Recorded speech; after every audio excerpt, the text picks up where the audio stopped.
Selamat pagi menjelang siang, Ibu dosen dan teman-teman. Kami dari kelompok 9 yang beranggotakan 3 orang akan membawakan materi pelaporan kepemilikan antar perusahaan. Materi pertama akan dibawakan oleh saya sendiri, Gede Fernanda Viratama, dengan absen 21 dan NIM akhir 084. Materi yang pertama yaitu pelaporan kepemilikan antar perusahaan. Perusahaan sering mengakuisisi kepemilikan atau hak-hak lain di perusahaan lain melalui berbagai perjanjian dan untuk berbagai alasan. Beberapa perusahaan berinvestasi pada perusahaan lain hanya untuk mendapatkan imbal hasil yang menguntungkan. Akan tetapi, perusahaan dapat mempunyai berbagai alasan lain untuk mengakuisisi kepemilikan di entitas lain. Beberapa di antaranya yaitu yang pertama mendapatkan kendali atas perusahaan lain, yang kedua memasuki pasar atau area produk baru melalui perusahaan yang sudah menguasai area atau pasar produk tersebut, yang ketiga memastikan pasokan bahan baku atau input produksi lain, yang keempat memastikan output produksi bagi pelanggan, dan yang terakhir yaitu mendapatkan keuntungan ekonomis dari ukuran perusahaan yang lebih besar. Selanjutnya yaitu akuntansi untuk investasi pada saham biasa. Metode yang digunakan untuk mencatat investasi pada saham biasa tergantung pada tingkat pengaruh atau pengendalian yang dimiliki investor atas investasi. Ada 4, yaitu yang pertama konsolidasi. Konsolidasi ini melibatkan kombinasi untuk pelaporan keuangan aset, liabilitas, pendapatan, dan beban individual untuk 2 atau lebih perusahaan yang berhubungan istimewa, seakan-akan mereka adalah satu perusahaan. Konsolidasi umumnya sesuai jika induk perusahaan mengendalikan perusahaan lain atau anak perusahaan. Hal ini berdasarkan standar akuntansi yang berlaku. Sebagian besar anak perusahaan ini dikonsolidasikan. Yang kedua yaitu metode ekuitas. Digunakan untuk pelaporan eksternal jika investor mempunyai pengaruh signifikan dalam kebijakan operasi dan keuangan investi, dan konsolidasi tidak sesuai. Metode ekuitas tidak dapat digunakan sebagai pengganti konsolidasi jika konsolidasi sesuai. Dan karena ini penggunaan utama metode ekuitas adalah untuk pelaporan investasi selain pada anak perusahaan. Metode ini sering digunakan ketika satu perusahaan mempunyai kepemilikan di antara 20% dan 50% di saham biasa perusahaan lain. Selanjutnya itu metode nilai wajar. Digunakan untuk pelaporan investasi dalam sekuritas ekuitas yang tidak diperdagangkan ketika konsolidasi dan metode ekuitas tidak sesuai digunakan. Metode ini digunakan ketika investor memiliki kepemilikan kurang dari 20% yang dianggap bahwa investor memiliki sedikit pengaruh atau tidak sama sekali pada investasi. Yang terakhir yaitu metode biaya. Metode biaya ini dapat digunakan oleh perusahaan untuk perusahaan induk kapanpun perusahaan mempersiapkan laporan keuangan tersendiri sebagai informasi tambahan untuk laporan konsolidasi. Selanjutnya kita akan mengenal lebih dalam tentang metode nilai wajar. Jika sebuah perusahaan memiliki investasi pada perusahaan lainnya yang memiliki pengaruh atas perusahaan tempat investasinya, maka investasi tersebut tidak perlu dikonsolidasikan. Klasifikasi ekuitas ini adalah sekuritas trading atau tersedia untuk dijual.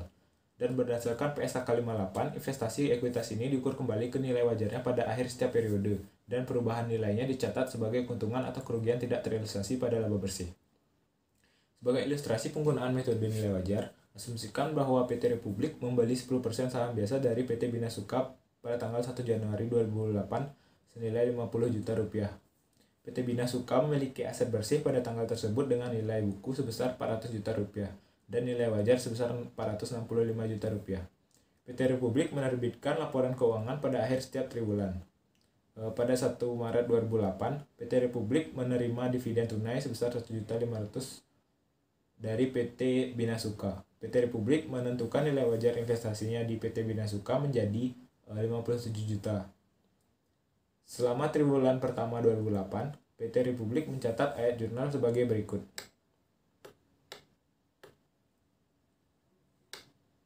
Dapat dilihat pada slide.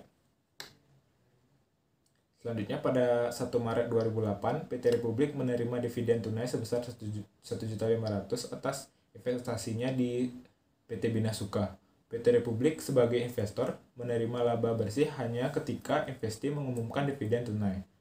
PT Republik mencatat dividen tunai sebagai berikut. Dapat dilihat pada slide juga jurnalnya.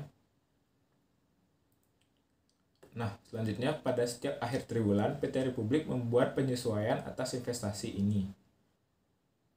PT Republik mencatat kenaikan di investasi terkait dengan perubahan nilai wajar dan dikreditkan ke akun keuntungan atau kerugian tidak terrealisasi.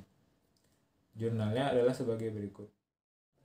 Kemudian dilanjutkan pada pengumuman dividen lebih besar dari laba sejak akuisisi. Perlakuan khusus diharuskan dalam metode nilai wajar pada situasi di mana investor memegang modal saham biasa di perusahaan yang mengumumkan dividen lebih besar dari laba yang diperolehnya, sejak investor mengakuisisi saham investi. Semua dividen yang diumumkan oleh investi yang lebih besar dari laba sejak akuisisi oleh investor dianggap oleh investor sebagai dividen likuidasi. Ilustrasi dividen likuidasi. Untuk mengilustrasikan perhitungan dividen likuidasi yang diterima investor, asumsikan bahwa PT Investor membeli 10% modal saham biasa PT Investi pada tanggal 2 Januari tahun 2021. Laba tahunan dan dividen dari Investi, jumlah dividen yang diakui oleh investor tiap tahun berdasarkan metode biaya, dan pengurangan nilai tercatat investasi PT Investor di PT Investi adalah PT Investor mencatat bagian 10% atas dividen PT Investi sebagai pendapatan tahun 2021 karena laba PT Investi lebih besar dari dividennya. Tahun 2022 dividen PT Investi lebih besar dari laba untuk tahun tersebut. Tetapi kumulatif dividen yang diumumkan sejak tanggal 2 Januari tahun 2021 saat PT Investor mengakuisisi saham PT Investi tidak melebihi laba pada Investi sejak tanggal tersebut. Oleh karena itu, PT Investor tetap mencatat bagian 10% atas dividen sebagai pendapatan. Pada akhir tahun 20X3, dividen yang diumumkan PT Investi sejak tanggal 1 Januari 20X1 totalnya sejumlah 310 juta rupiah. Sedangkan laba PT Investi sejak tanggal itu sejumlah 300 juta rupiah. Jadi, dari sudut pandang PT Investor, 10 juta dari dividen yang diterima pada tahun 20X3 merupakan imbal hasil atas modal, sedangkan sisanya 10 juta merupakan pembagian laba. PT Investor mempunyai bagian 10% atas setiap jumlah tersebut. Ayat jurnal untuk mencatat dividen tahun 20X3 pada pembukuan PT Investor adalah sebagai berikut, yaitu kas pada investasi pada saham PT Investi dan pendapatan dividen. Kasnya sebesar 12 juta dan investasi pada saham PT Investi itu 1 juta dan pendapatan dividennya 11 juta. Dengan perhitungan seperti yang dapat dilihat pada slide.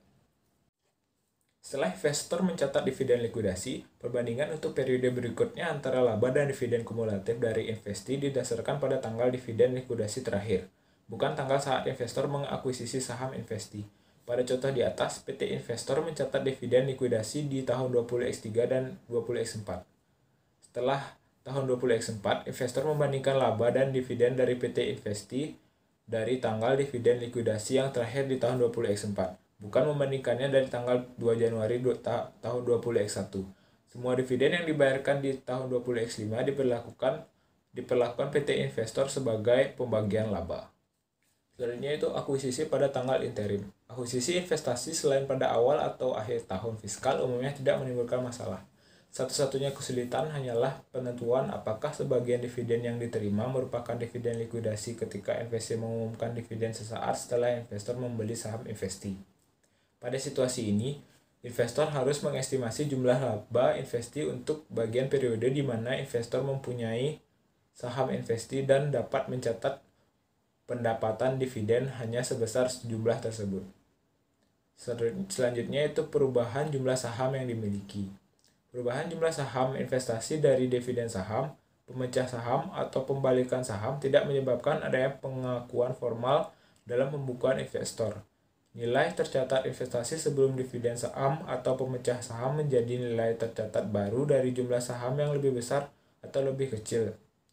Tetapi untuk pembelian dan penjualan saham tentu saja memerlukan ayat jurnal, tetapi tidak menimbulkan kesulitan yang berarti dalam pencatatan dengan metode nilai wajar. Perubahan jumlah saham ini ada dua. Yang pertama yaitu pembelian saham. Pembelian saham tambahan dicatat sebesar nilai wajar dalam cara yang sama sebagaimana investasi awal. Kepemilikan saham sebelumnya harus dinilai ulang berdasarkan nilai wajar yang sama yang diaplikasikan untuk saham tambahan baru dan keuntungan atau kerugian tidak terrealisasi di akun laba rugi yang diakui. Yang kedua yaitu penjualan saham. Jika seluruh atau sebagian saham pada perusahaan lain dijual, transaksi tersebut diperlakukan dengan cara yang sama seperti penjualan aset tidak lancar lainnya.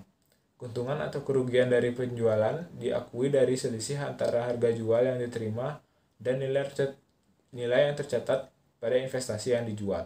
Selanjutnya itu mengenal lebih dalam tentang metode ekuitas. Akuntansi metode ekuitas untuk investasi dalam saham biasa entitas lain digunakan untuk mencerminkan perubahan ekuitas atau kepemilikan investor dalam investi.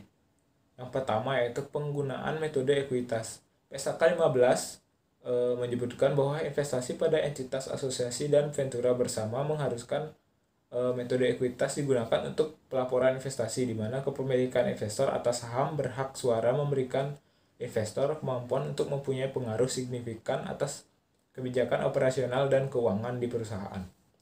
Selanjutnya itu ekuitas investor atas investi. Dalam metode ekuitas, investor mencatat investasi sebesar biaya perolehan awal. Jumlah ini disesuaikan secara berkala untuk perubahan dalam ekuitas pemegang saham investi yang disebabkan karena laba rugi dan pengumuman dividen investi. Pengaruh dari laba rugi dan dividen investi terhadap akun investasi investor dan akun lain dapat digambarkan sebagai berikut. Dapat dilihat pada slide. Selanjutnya itu pengakuan pendapatan pada metode ekuitas. Dalam metode ekuitas, laporan laba rugi investor termasuk bagian proporsional investor atas laba atau rugi investi untuk tiap periode. Nilai tercatat investasi disesuaikan dengan jumlah yang sama untuk mencerminkan perubahan dalam aset bersih investi dihasilkan dari laba investi. Untuk mengilustrasikannya, asumsikan bahwa PT ABC memperoleh pengaruh signifikan atas PT XYZ dengan membeli 20% saham biasa PT XYZ pada awal tahun. PT XYZ melaporkan laba sebesar 60 juta rupiah untuk tahun berjalan. PT ABC mencatat bagiannya atas laba PT XYZ sebesar 12 juta rupiah dengan ayat jurnal sebagai berikut. Itu ayat jurnalnya investasi pada saham PT XYZ pada pendapatan dari investi sebesar 12 juta rupiah dengan perhitungan 12 juta rupiah itu didapat dari 60 juta rupiah dikali dengan 20%. Ayat jurnal ini dapat disebut sebagai akrual ekuitas dan biasanya dibuat sebagai ayat jurnal penyesuaian pada akhir periode.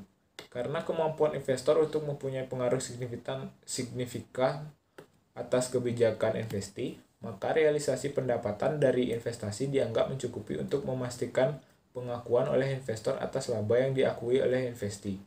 Hal ini berbeda dari kasus di mana investor tidak mempunyai kemampuan untuk memengaruhi investi secara signifikan dan investasi harus dilaporkan menggunakan metode nilai wajar.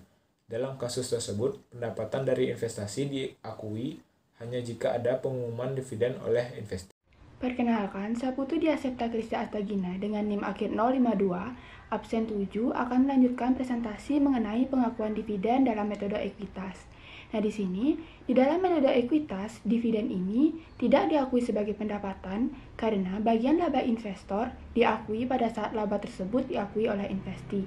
Sebaliknya, dividen tersebut dipandang sebagai pembagian laba yang sebelumnya telah diakui dan telah dikapitalisasi dalam nilai tercatat investasi. Nah, di sini investor harus menganggap dividen yang diumumkan oleh investi sebagai pengurang ekuitasnya pada investi sehingga mengurangi nilai tercatat dalam investasi. Akibatnya, semua dividen dari investi diperlakukan sebagai dividen likuidasi dalam metode ekuitas. Baik, contohnya yaitu misalkan PT ABC memiliki 20% saham biasa pada PT XYZ dan PT XYZ ini mengumumkan serta membayar dividen sebesar 20 juta rupiah. Ayat jurnal yang dicatat oleh PT ABC untuk mencatat penerimaan dividen dari PT XYZ yaitu kas pada investasi pada saham PT XYZ sebesar 4 juta. Nah, 4 juta di sini didapatkan dari 20 juta ini dikali dengan 20% saham biasa PT ABC pada PT XYZ. Baik, materi selanjutnya yaitu nilai tercatat dalam investasi. Nah, karena dalam metode ekuitas ini Akun investasi dalam pembukuan investor disesuaikan dengan bagian investor atas laba atau rugi. Dalam dividen investi, nilai tercatat investasi biasanya tidak sama dengan nilai perolehan investasi awal. Jika laba investi setelah investasi oleh investor melebihi dividen investi pada periode tersebut, maka nilai tercatat investasi akan lebih besar dari biaya perolehan. Begitu pula sebaliknya. Untuk mengilustrasikannya dapat dilihat pada slide, misalkan PT ABC ini mengakuisisi 20% saham biasa PT EQZ senilai 100 juta rupiah.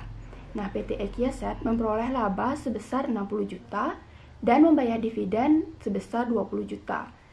Nah, perhitungan nilai tercatat investasi diawali dengan biaya perolehan awal sebesar 100 juta ditambah dengan bagian PT ABC atas laba dari PT EQZ yaitu sebesar 12 juta. Nah, di sini menghasilkan nilai tercatat sebesar 112 juta. Nah, 112 juta ini kemudian dikurangi dengan bagian dari PT ABC atas dividen PT EQZ yaitu sebesar 4 juta dan menghasilkan nilai sebesar 108 juta. Nah, akun investasi dalam pembukuan PT ABC akan terlihat seperti tabel pada slide. Baik, materi selanjutnya yaitu akuisisi pada tanggal interim. Nah, pada saat investasi dibeli, investor mulai mengakui pendapatan dari investi menggunakan metode ekuitas pada tanggal akuisisi. Nah, di sini tidak ada laba investi sebelum tanggal akuisisi investasi yang boleh diakui oleh investor. Nah, ketika pembelian dilakukan antara tanggal laporan posisi keuangan, jumlah laba yang diperoleh investi dari tanggal akuisisi sampai akhir tahun fiskal perlu diestimasi investor untuk mencatat akrual ekuitas. Nah, untuk mengilustrasikannya, asumsikan PT ABC mengakuisisi 20% saham biasa PT EQZ pada tanggal 1 Oktober sebesar 109 juta. Nah, PT EQZ mengakui laba secara merata selama tahun tersebut sebesar 60 juta dan membayar dividen sebesar 20 juta pada tanggal 20 Desember. Nah, di sini sama seperti sebelumnya, dalam pembukuan PT ABC, pertama-tama akan ditulis biaya perolehan awal sebesar 109 juta. Nah, 109 juta ini kemudian ditambah dengan akrual ekuitas, di mana sebesar 3 juta. Nah, 3 juta ini didapatkan dari 60 juta dikali dengan 20% saham biasa PT ABC pada PT EQZ dikali dengan 1/4. Dikarenakan PT ABC ini mengakuisisi saham biasa PT EQZ dari tanggal 1 Oktober sampai Desember sehingga menghasilkan 3 bulan. Kemudian nilai tercatat tersebut dikurangi dengan dividen sebesar 4 juta sehingga menghasilkan saldo akhir sebesar 108 juta. Materi selanjutnya yaitu perbedaan antara biaya perolehan investasi dan nilai buku yang mendasari. Nah, ketika suatu perusahaan membeli saham biasa perusahaan lain, harga belinya biasanya didasarkan pada harga pasar saham yang diakuisisi, bukan nilai buku, aset, atau liabilitas investi. Nah, di sini akan timbul selisih yang disebut dengan diferensial. Apabila metode ekuitas diterapkan, bagian dari selisih harus diamortisasi selama masa manfaat ekonomis aset tersebut.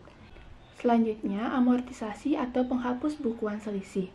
Nah, amortisasi selisih sehubungan dengan aset yang disusutkan dari investi tercatat pada pembukuan investor untuk mencerminkan penurunan manfaat masa depan yang diharapkan investor dari bagian biaya perolehan investasi sehubungan dengan aset-aset tersebut. Nah, di sini pendekatan untuk mengamortisasi selisih yang paling konsisten dengan ide mencerminkan semua aspek investasi dalam satu baris di laporan posisi keuangan dan satu baris pada laporan laba rugi adalah dengan mengurangi pendapatan yang diakui investor dari investi dan saldo akun investi.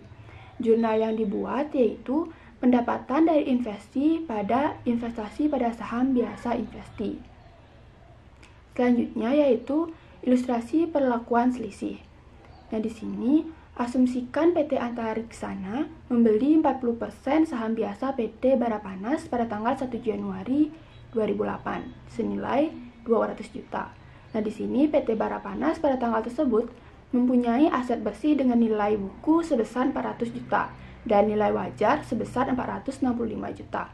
Nah, bagian PT Antariksana pada aset bersih PT Barapanas pada saat akuisisi yaitu sebesar 160 juta. 160 juta ini didapatkan dari 400 juta yaitu aset bersih dari PT Barapanas dikali dengan 40% saham biasa PT Antariksana pada PT Barapanas. Sehingga selisih yang didapatkan yaitu sebesar 40 juta yaitu pengurangan dari biaya perolehan investasi pada PT Antariksana sebesar 200 juta dikurangi dengan nilai buku bagian saham PT Antariksana atas aset bersih PT Barapanas sebesar 160 juta. Nah, selisih nilai wajar atas nilai buku sebesar 65 juta terdiri dari 15 juta peningkatan dari nilai aset tanah dari PT Barapanas dan 50 juta peningkatan nilai pada peralatan. Nah, di sini sebesar 40% bagian dari PT Antariksana atas peningkatan aset bersih dari PT Barapanas ini dapat kita lihat pada tabel di slide. Di sini aset tanah dari bagian saham PT Antariksana sebesar 6 juta dan peralatan sebesar 20 juta. Sehingga jumlah dari selisih bagian saham PT Antariksana ini sebesar 26 juta. Nah, dari 26 juta ini yang dialokasikan kepada tanah dan peralatan, maka sisa sebesar 14 juta akan dialokasikan ke goodwill. Selanjutnya, PT Barapanas mengumumkan dividen sebesar 20 juta selama tahun 2008. Pada akhir tahun juga mengumumkan laba bersih sebesar 80 juta. Di sini untuk peralatan diasumsikan akan memiliki umur ekonomis selama 5 tahun. Kemudian, dengan menggunakan metode ekuitas, PT Antariksana ini akan mencatat ayat jurnal sebagai berikut. Dapat dilihat pada slide. Untuk jurnal yang pertama, yaitu jurnal mencatat pembelian saham PT Barapanas, yaitu investasi pada saham PT Barapanas pada kas sebesar 200 juta. Selanjutnya, jurnal yang kedua, untuk mencatat dividen dari PT Barapanas, yaitu kas pada investasi pada saham PT Barapanas sebesar 8 juta. Nah, 8 juta ini didapatkan dari 20 juta dikali dengan 40% kepemilikan saham PT Antariksana pada PT Barapanas. Kemudian untuk jurnal yang ketiga yaitu jurnal untuk mencatat pendapatan dengan metode ekuitas. Di sini jurnalnya yaitu investasi pada saham PT Barapanas pada pendapatan dari investi sebesar 32 juta. Nah, 32 juta ini didapatkan dari 80 juta dikali dengan 40%. Lalu jurnal yang terakhir yaitu jurnal untuk amortisasi selisih pembelian terkait dengan peralatan. Nah, di sini jurnalnya yaitu pendapatan dari investasi pada saham PT Barapanas sebesar 4 juta. Nah, 4 juta ini didapatkan dari 20 juta dibagi dengan umur ekonomis dari peralatan yaitu 5 tahun. Materi selanjutnya yaitu pelepasan selisih aset terkait. Jika investi melepaskan aset dengan mana selisih terkait, maka bagian selisih tersebut harus dikeluarkan dari akun investasi di pembukuan investor.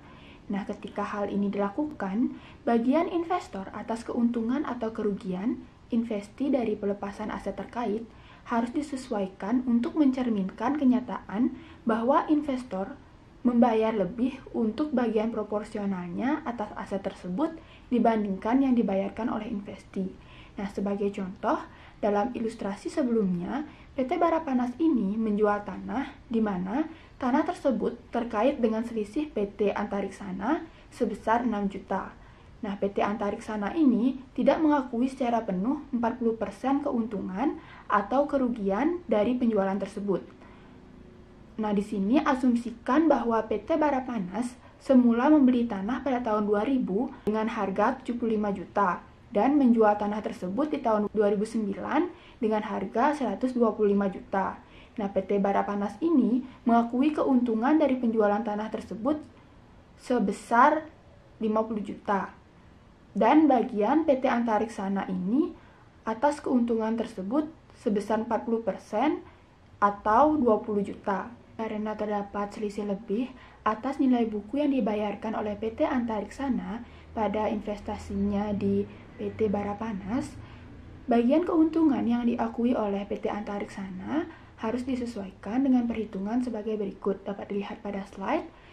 Bagian PT Antariksana atas keuntungan yang dilaporkan PT Barapanas itu sebesar 20 juta. 20 juta ini kemudian dikurangi dengan bagian selisih PT Antariksana yang terkait dengan tanah sebesar 6 juta dan menghasilkan keuntungan yang diakui oleh PT Antariksana sebesar 14 juta.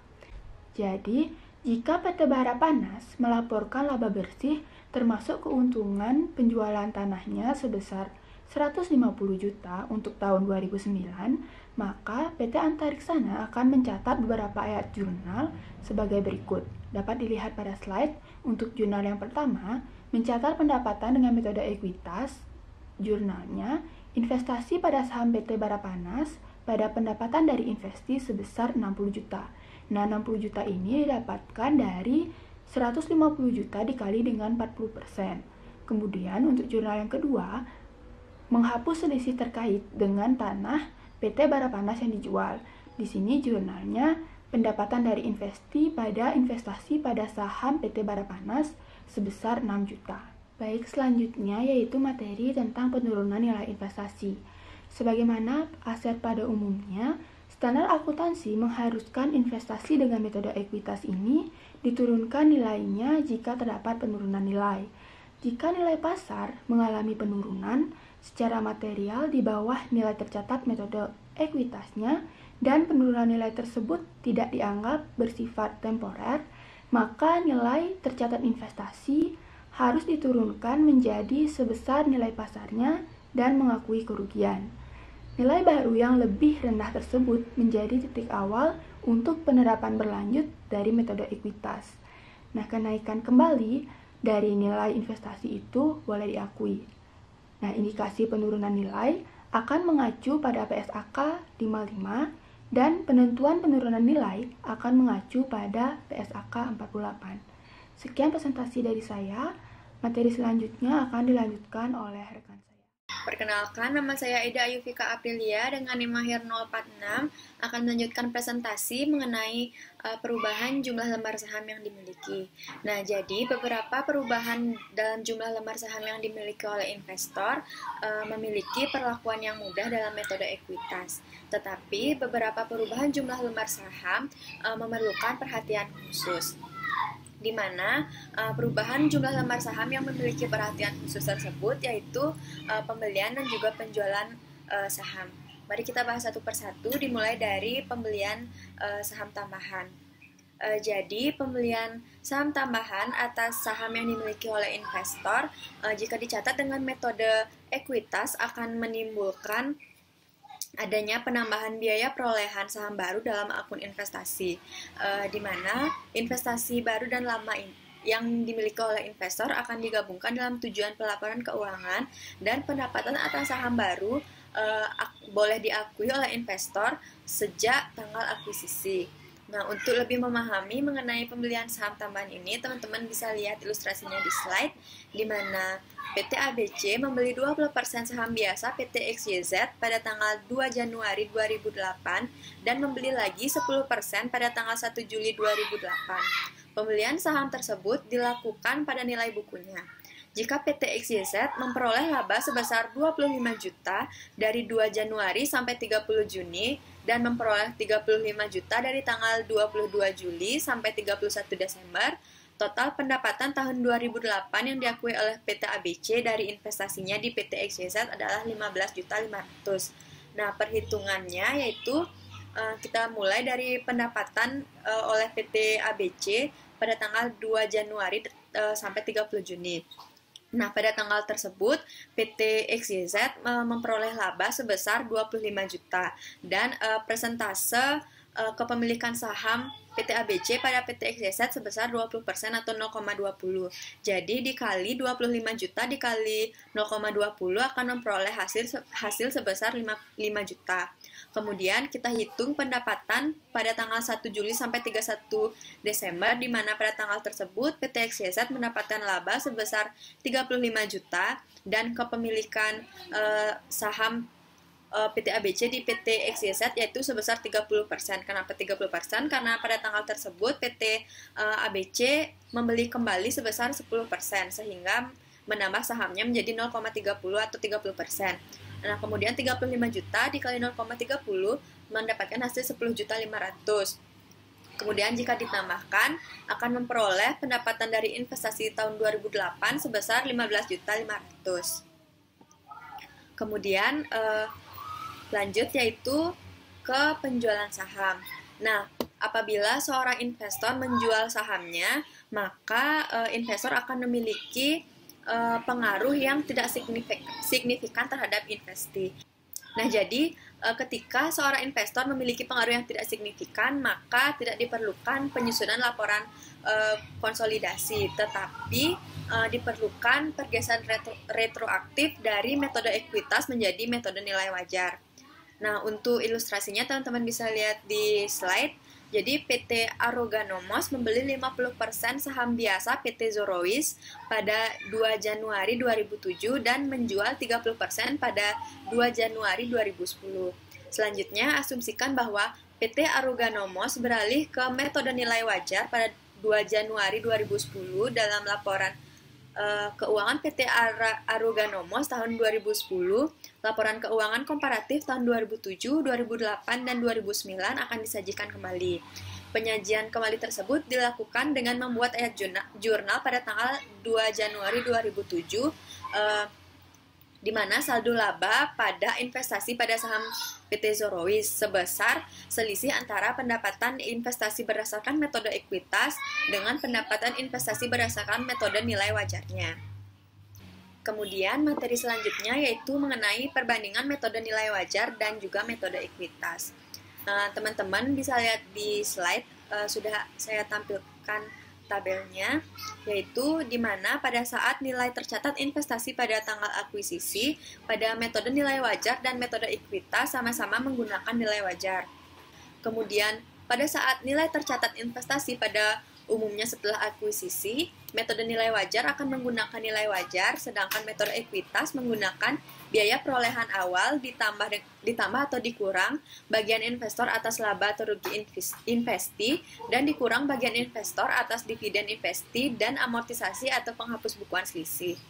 Kemudian apabila terjadi selisih, metode nilai wajar akan mengamortisasi atau menghapus bukukan, sementara metode ekuitas akan mengamortisasi atau akan mengakui penurunan nilai jika terkait dengan aset investi dengan masa manfaat terbatas atau aset yang dilepaskan. Kemudian, apabila ada pengakuan pendapatan oleh investor, maka pada metode nilai wajar, bagian investor atas dividen investi yang diumumkan sejak tanggal akuisisi, sedangkan pada metode ekuitas, bagian investor atas laba investi sejak akuisisi dibagikan atau tidak dikurangi dengan amortisasi atau penghapus bukuan selisih. Kemudian, dividen investi dari laba sejak akuisisi oleh investor pada metode nilai wajar akan menggunakan pendapatan, sedangkan dalam metode ekuitas akan menggunakan pengurang investasi.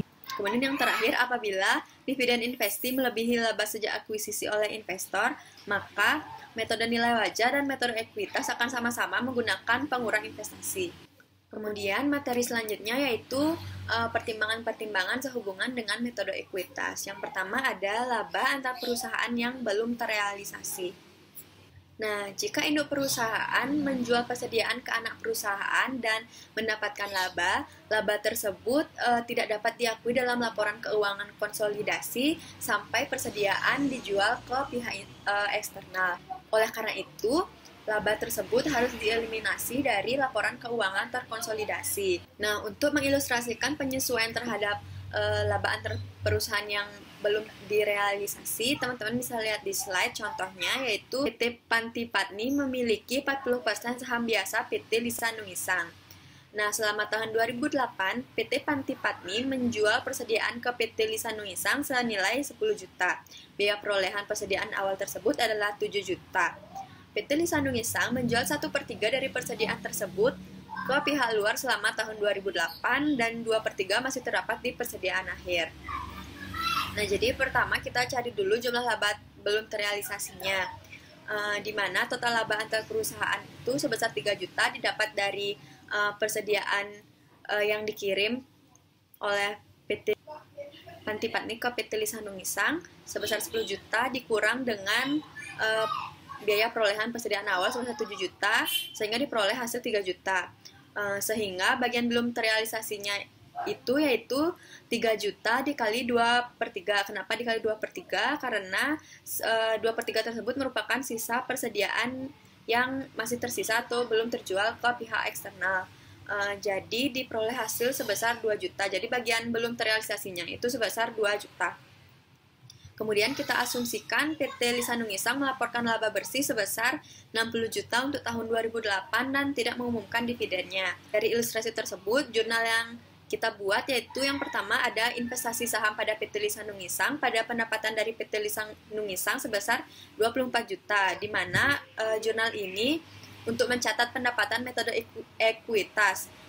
Untuk mendapatkan hasil 24 juta itu kita kali laba bersih dari PT Lisanung Isang sebesar 60 juta dikali dengan 0,40 yaitu sebesar persentase saham yang dimiliki oleh PT Pantipatni di PT Lisanung Isang.